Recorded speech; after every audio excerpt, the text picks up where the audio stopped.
Good morning. That reminds me when I was a kid and my dad would wake me up sometimes singing, good morning, good morning, good morning, good morning. Anyway, there you go. Maybe that's where I get my it's morning time excitement from my dad. Okay, guys, we are reading the last 5 chapters of John this week because we're reading a chapter a day, and those chapters, I think, do a great job at describing what's going on before Easter. But if you guys want more, check out the other Gospels. The Gospels are the account of when Jesus was on earth, and they're written by Matthew, Mark, Luke, and John, and they're called Matthew, Mark, Luke, and John.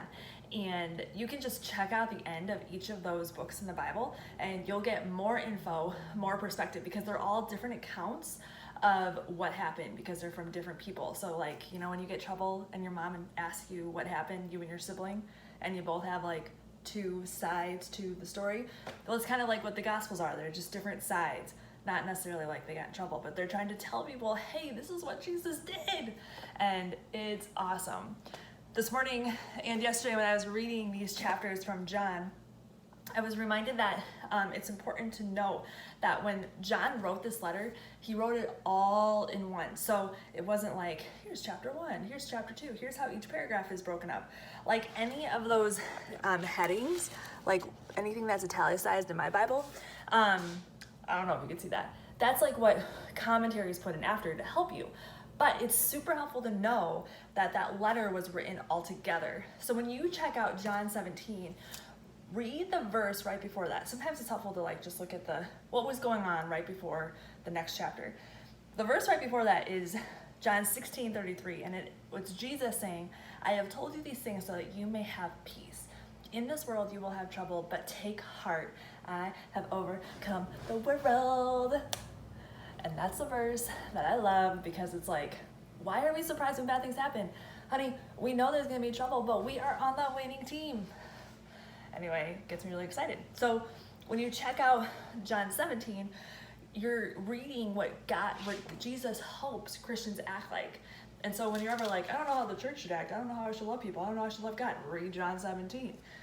And then in John 18, I was just reminded how the Jews, you can read this specifically in John 18:28, but how the Jews were so focused on following their rules. It says, by now it was early in the morning, and to avoid ceremonial uncleanliness, the Jews did not enter the palace. They wanted to be able to eat the Passover, so blah, blah, blah, blah. Anyway, the point is, they were so focused on following the rules that they missed the fact that they held the Messiah that they had been waiting for.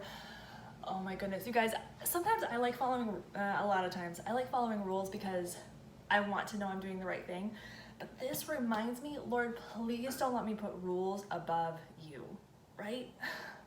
Because I want to love you, and because I'm loving you, I want to love other people well. And I want to notice what you're doing. Oh, okay, and then these are just some of the things I took from this. You, I'm sure, will get other things along with this.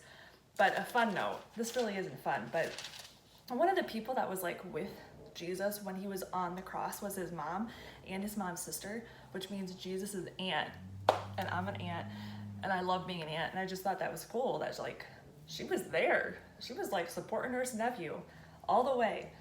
And then I used to think, well, I don't know what you guys thought, but I used to think when Jesus came back from the dead, like he was just always around, right? But when you check out John 20 and 21, it's like Jesus like would appear and then like leave. And I just think that's like so crazy and cool.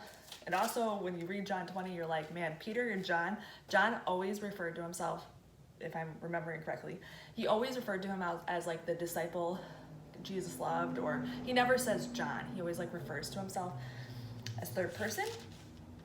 I think that's right. Anyway, and like the whole first part of John 20 is them racing to the tomb, and John makes a note, I won. Too funny. Okay, and then John 21, and right before chapter 21, he says twice how Jesus did so many more things, many other miracles, and he says if they were all written down, I suppose the whole world would not have room for the books that would be written. But you want to know why John wrote this? Because he wanted people to believe that Jesus Christ is the Son of God, and that they may believe that they, by believing, may have life in his name. Y'all, it's Easter week, and I want to live like that is true in my life. I want to act like this day that we're about to celebrate, even though it looks different, changed everything. And I'm excited, and I hope you'll join me.